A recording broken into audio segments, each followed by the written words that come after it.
Okey, kita sambung lagi. Bismillahirrahmanirrahim. Kita sambung part 4. Okey, part 4 ni sambungan daripada nombor 31 hingga 40 soalan percubaan SPM Perlis 2023.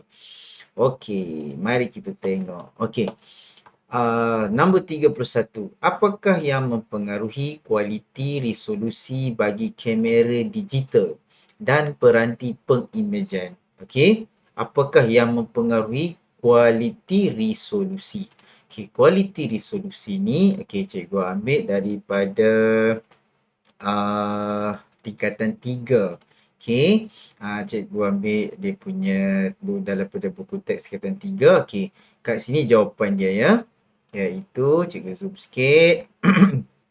Kualiti resolusi bagi kamera digital dan peranti pengimejan juga dipengaruhi oleh saiz sensor. Saiz sensor yang ada. Sensor ada dalam kamera tu. Lagi besar saiz dia, lagilah berkualiti. Lagi tinggilah resolusi dia. Okey. Alright. So, jawapan dia ialah saiz sensor. 31C. Okey, 32. Okey, susun proses penghasilan seni sulaman benang mengikut urutan yang betul. Okey, pertama sekali, kita tengok melukis corak yang dipilih, meregang kain, masukkan benang pada jarum dan mulakan sulaman. Yang ni kamu cuba guna common sense lah. Kalau dalam buku teks pun dia tidak ada yang menjawab terus pada soalan ni, tapi kalau kita ikut common sense, iaitu pengetahuan asas lah. Okay, mula-mula kita mesti kena meregangkan kain yang dipilih. Macam mana nak meregangkan? Kita guna ram tu kan. Ram tu yang bulat tu. Siapa tak pernah berkenalan dengan ram, yang ini cikgu nak tunjuk ram tu. Untuk meregangkan kain. Okey, ingat mana tahu kadang-kadang dia tak tanya soalan sulam. Ni tajuk sulaman.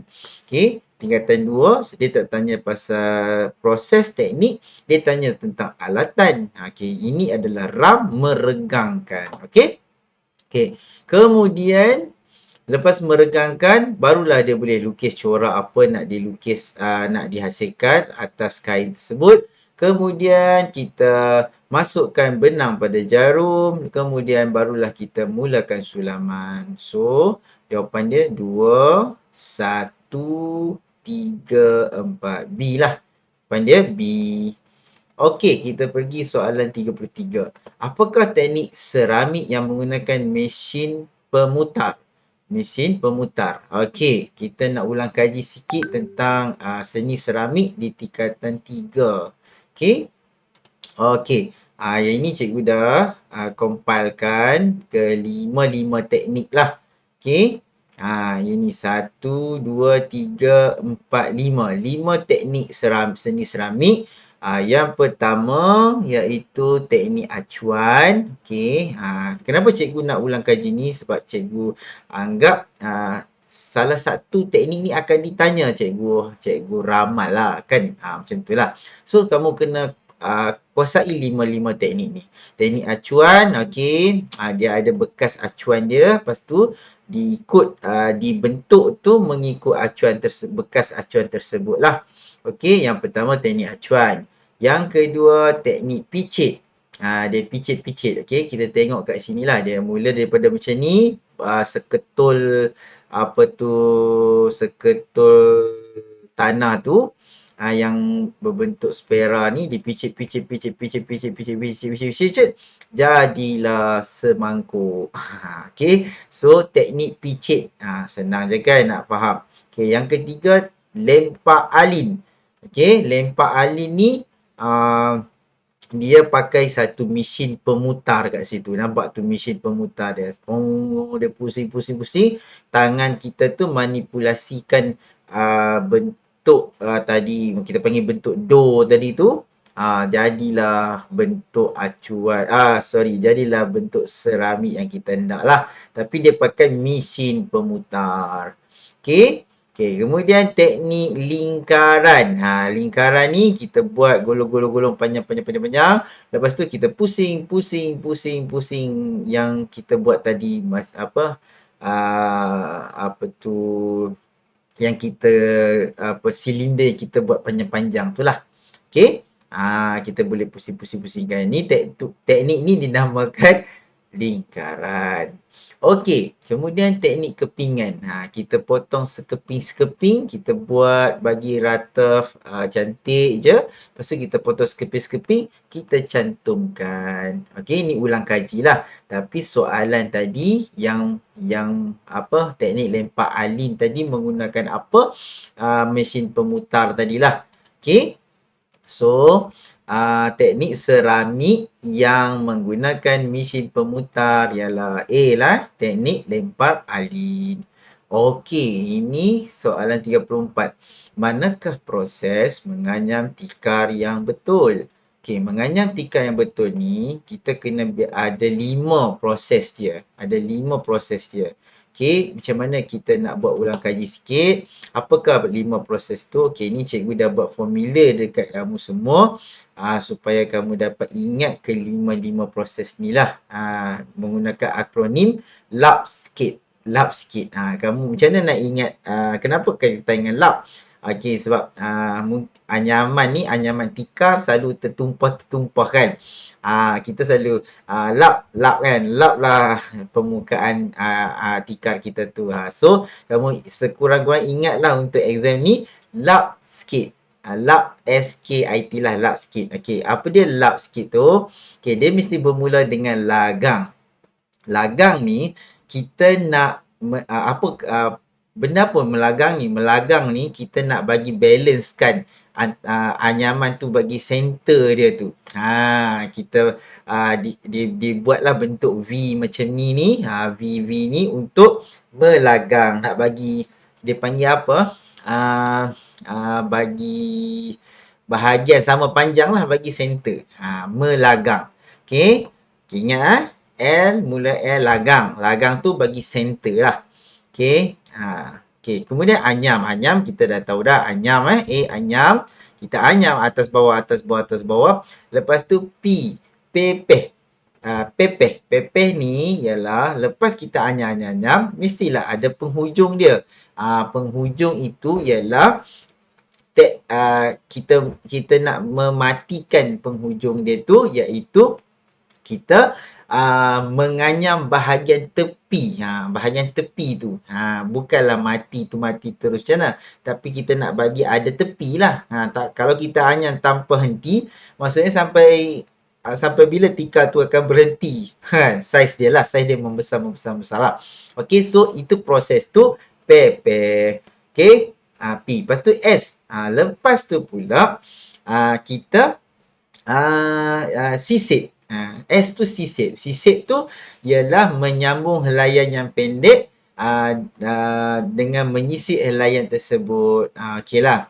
Dan supaya anyaman itu tidak terburai. Sisip lah kita kan dia bila kita dah pemati dia ada lebihan tu. Lebihan tu kita selitkan. Kita sisip tu macam selit lah. Selit. Sisip tu macam menyelit lah. Okey. So, dan last sekali barulah kita kerat. Bila dah lebih semua dah sisip-sisip semua tu, ada lebihan-lebihan tu, kita keratlah lebihan-lebihan tu semua supaya nampak kemas. Okey, ingat formula cikgu ni. Lap sikit, lagang, anyam, pepeh, sisip, kerat. Alright. Okey, lagang, anyam, pepeh, sisip, kerat. Okey, mari kita tengok. Manakah proses menganyam tikar yang betul? Okey, mana dia?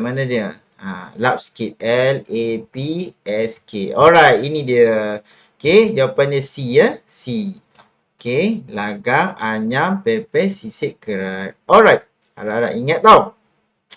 Harap kamu ingat lah, insyaAllah. Okey, apakah jenis batik yang tertua di negara Malaysia? Okey, kita tengok negara Malaysia. Apa tu buku teks tajuk batik tingkatan berapa? 5 Tingkatan 5 tajuk batik. Betul? Betul lah. Okey, cikgu ambil pada buku teks tingkatan 5, batik pelangi ialah batik yang tertua di negara kita. Batik pelangi ya. Batik pelangi ni batik yang ikat celup tu. Alright. Okay. So, jawapan kat sini teruslah batik pelangi di. Okay. Kamu kena kenal juga batik blok tu yang chop-chop tu. Batik screen yang guna dia ada kain untuk dicetak dia tu, batik screen. Kemudian batik lukis cantik lah. Batik lukis tu cantik. So, kamu kena ingat lah konsep-konsep tu. Soalan dia akan pusing-pusing dalam tu lah. Alright. Kemudian nombor 36. Berdasarkan penyataan di bawah, siapakah tokoh seni tersebut? Ini dia ambil tokoh-tokoh ni tingkatan 1. Tokoh-tokoh ni tingkatan 1. Kamu dah tingkatan 5. Jadi kamu nak refresh balik. Siapakah tokoh-tokoh ni? Okey, mari kita tengok. Tokoh reka bentuk teknologi. Lahir di Kelantan. Pernah menerima anugerah Guinness Effort Award 1989. Anugerah Belia Selangor Darul Ehsan 1996. Okey, mari kita tengok siapakah tokoh ini. Okey, dia ada bagi jawapan Jimmy Choo, Zulkifli Harun, Haji Hashim Hassan, Ahmad Haji Zainuddin. Okey. Okay, kita tengok ini. Okey, kita ulang kajilah semuanya serba ringkas. Okey. Okey, yang inilah Zulkifli Harun. Siapa dia? Dia adalah tokoh reka bentuk, iaitu apa tu? Dialah yang jawapan tadi, iaitu menerima kependidikan di Institut Kemahiran MARA, mendapat anugerah Guinness Effort Award 1999. Okey, kita kenal juga dengan Haji Hashim Hassan. Okey, siapakah Haji Hashim Hassan ni? Haji Hashim Hassan ni dia adalah pencipta logo Hari Kebangsaan kita daripada 1980 sehinggalah 1991. Orang kata apa? Bapa logo lah. Okey, kemudian tokoh reka bentuk Jimmy Choo. Okey, Jimmy Choo, ingat muka Jimmy Choo. Okey, tokoh reka bentuk apa? Reka bentuk fashion. Okey. Banyaklah dia punya design-design dia menang award juga. Alright. Profesor, mendapat gelaran profesor Jimmy Choo. Alright. Kemudian Hassan Abdul Muttalib. Hassan Abdul Muttalib ni cerita apa? Apa tu, animasi pendek ni, Sang Kancil dan Monyet. Tokoh animasi lah. Dia pada 1945 dilahirkan dan mendapat anugerah Seri Angkasa dalam animasi pendek. Okey, idea terbaik dan trailer terbaik. Alright. Okey, Hassan Abdul Muttalib. Ingat wajah beliau. Ahmad Haji Zainuddin. Dr. Ahmad Haji Zainuddin sebab ijazah kedoktoran. Sebab siapakah dia? Pengerusi Reka Bentuk Malaysia. Okey, Reka Bentuk Malaysia. Majlis Reka Bentuk Malaysia. Okey, Ahmad Haji Zainuddin. Okey, ni siapa pula? Inilah Lim Kok Wing. Kita pernah dengar kan? Universiti Lim Kok Wing. Inilah pengasasnya, pelopor dia. Okey, Lim Kok Wing University. Okey, so ini kita ulang kaji secara ringkas. Harap kamu dapat ingat. Dan jawapan ni tadi ialah apa? Zulkifli Harun. Okey, B B. Okey, 37. Okey, apakah fungsi bangau pada perahu tradisional? Okey, perahu tradisional je yang ada bangau, okok, koyan dan sebagainya. Okey, mari kita tengok macam mana rupa bangau tu. Inilah perahu, perahu yang ada bangau, okey, caping, okok. Bangau, caping, okok. Okey, macam inilah rupa dia. Inilah dia tanya tadi soalan ni, apakah fungsi bangau. So soalan ni tentang seni ragam hias di tingkatan 2. So mari kita tengok dalam buku teks dia. Fungsi bangau adalah untuk menyangkut galah panjang pukat di samping menjadi hiasan. Maksudnya menyangkut galah panjang, menyangkut pukat. Okey, dan satu lagi cikgu baca kat sini, tahukah anda ni? Fungsi lain bangau adalah untuk mengikat layar sauh meletakkan tiang layar. Okey, ni dua lah fungsi, tiga fungsi. Menyangkut galah pukat, mengikat layar, sauh meletakkan tiang layar, dan juga hiasan. Itulah hiasan ni semua jadi fungsi. Fungsi hiasan ni semua benda lah. Okey. So yang paling penting kamu tahu yang inilah. Okey, kalau kita tengok sini, okey. Okey, yang ada jawapan dia apa? Menyangkut pukat dan mengikat layar. Okey, betul ke?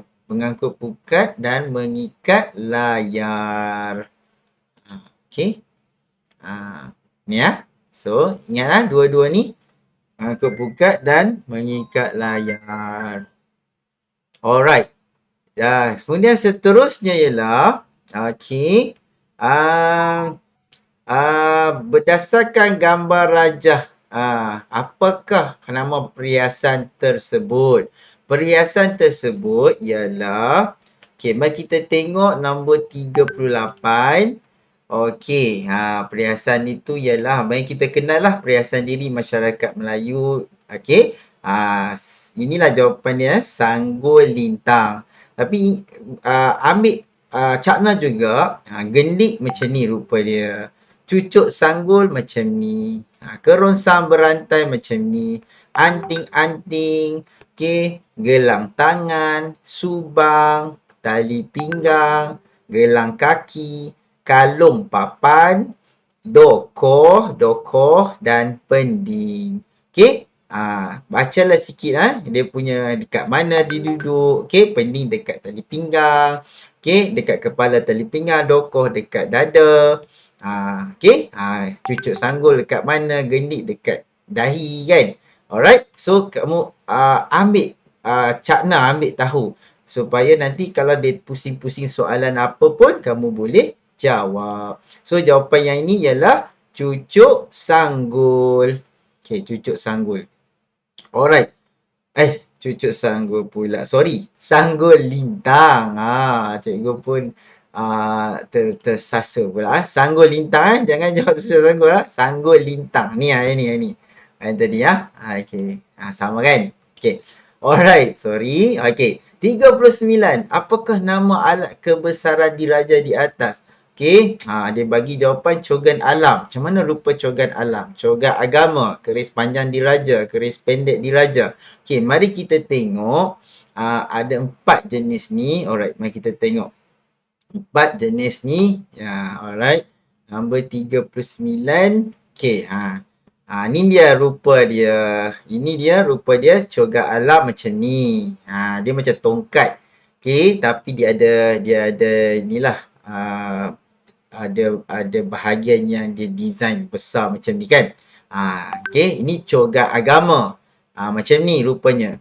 Ni keris panjang diraja dan ini keris pendek diraja. Okay, so alert bentuk-bentuk dia sebagainya. So jawapan yang ini ialah keris panjang diraja C C, keris panjang diraja. Okay, dan soalan terakhir pada hari ini ialah apakah fungsi ruang anjung Serambi? Okay, mari kita tengok apa tu? Soalan seni bina lah di tingkatan 5 kan. Okay, seni bina rumah tradisional Melayu. Okay, anjung Serambi, apa fungsi dia? Kat mana anjung tu? Ini di area ni lah anjung. Okay, ruang untuk menyambut tetamu, bersantai, berbincang, mengadakan majlis kenduri, melakukan aktiviti seperti menyirat pukat. Kemudian ruang ibu. Ruang ibu ni ruang yang di highlight ni besar ni. Ni warna orange Ruang ibu untuk berbincang, tempat makan, tidur dan sembahyang. Okay. Pemelih ini bahagian pemelih. Tebal layar yang ni tebal layar ni yang dalam huruf A ni. Okay, ukuran motif lebah bergantung. Ni nampak macam lebah-lebah bergantung dekat sinilah. Area sini. Okey, kemudian ada kawasan selang. Kemudian ada dapur. Dapur kita tahu sama macam sekarang lah. Fungsi dia tempat memasak dan pelantar dekat belakang sekali untuk penyediaan makanan dan tempat simpanan barang-barang. Okey, so ni kita panggil rajah bentuk penggalan secara melintang rumah tradisional. So jawapan ni apa? Untuk kalau penyediaan barang dan tempat simpanan ni bukan. Yang ni apa kita panggil tadi? pelantar. Okey. Kalau ruang untuk menyambut tetamu bersantai menyirat pukat, kat mana? Okey. Inilah jawapan dia. Anjung Serambi ya. Jawapan dia B ya. Okey, ruang untuk berbincang, tempat makan, tidur sembahyang tadi, ruang ibu. Ruang untuk memasak itu ruang dapur. Okey. So, kita dah tamat perbincangan 40 soalan daripada part 1 sehinggalah part 4. Cikgu harap kamu semua dapat sedikitlah tips cikgu dan teknik-teknik ingat tu, dan jangan terikat dengan orang kata 40 soalan ni saja, tapi tadi cikgu dah bagi tips-tips tu kepada soalan-soalan yang bentuk-bentuk soalan yang lain yang bakal keluar tu. So kamu dah dapat agak sedikit macam mana bentuk-bentuk soalan tu, dan kamu cuba kuasai semua tajuk-tajuk tu dengan lebih baik. Okey, sekian daripada cikgu. Semoga berjaya. Cikgu doakan kamu semua, dan buatlah yang terbaik untuk seni kita. Okey, bye. Assalamualaikum.